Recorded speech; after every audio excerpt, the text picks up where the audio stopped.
Moving on green Dubai. Yes, మీరు వింటున్నది అక్షరాల నిజం. ఎడారిలో అసలు పచ్చదనమే ఉండదు కదా, ఇసుక తిన్నెలు తప్ప చెట్టు చేమ అనేవి ఉండవు కదా, ఎటు చూసినా మైళ్ళ తరబడి ఇసుక దిబ్బలే కదా అనుకుంటున్నారా? ఒక్కసారి మీ ముందు కనిపిస్తున్న గ్రీన్ దుబాయ్ని చూడండి. అలాంటి దుబాయ్ నగరం ఇప్పుడు పచ్చదనం సంతరించుకుని గ్రీన్ దుబాయ్ గా మారిపోయి హాయ్ అంటూ పర్యాటకులను పలకరిస్తోంది. ఎడారి మధ్యలో ఒయాసిస్ లా ఉండే అత్యాధునికమైన నగరం దుబాయ్ తీర్చిదిద్దబడుతోంది. ఆ మహానగరానికి పచ్చదనం అద్దుతోంది అక్కడి మున్సిపల్ కార్పొరేషన్.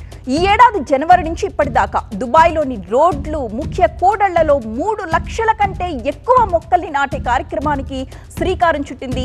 ఈ కార్యక్రమాన్ని దిగ్విజయంగా పూర్తి చేసింది కూడా. ఆ చెట్లన్నీ కూడా పెరిగి పెద్దదైతే అక్కడ వాతావరణం ఎలా కనిపిస్తుంది అనేది మనం గ్రాఫిక్స్ రూపంలో స్క్రీన్ మీద చూస్తున్నాం.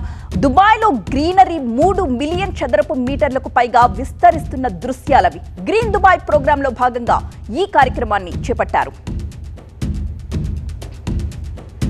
లతీఫా బిన్ హమ్దాద్ స్ట్రీట్ లోని అల్ ఖైల్ రోడ్, 7వ ఇంటర్చేంజ్ సమీపంలోని Sheikh Zayed road, Al Mina road, Sheikh Rashid street, Sheikh Zayed bin Hamdan street, Al Amardi street, ఇలాంటి ప్లేసెస్ లో ప్రధానమైన మార్గాలు ఎక్కడైతే ఉన్నాయో ఆ మార్గాల్ని ఈ ప్రాజెక్ట్ లక్ష్యంగా చేసుకుంది.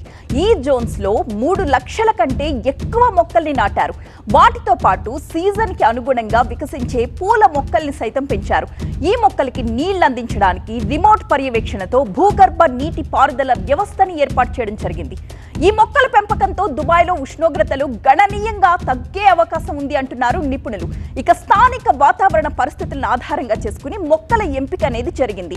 స్థానిక వృక్షాలతో పాటు బోగన్ విల్లా, విలింగ్టోనియా, చోర్సియా, వాషింగ్టోనియా లాంటి పుష్ప జాతుల మొక్కల్ని కూడా ఎంపిక చేసుకుని నర్సరీల్లో పెంచి ఆ తరువాత వాటిని ప్రముఖ కూడళ్లలో నాటుతారన్నమాట.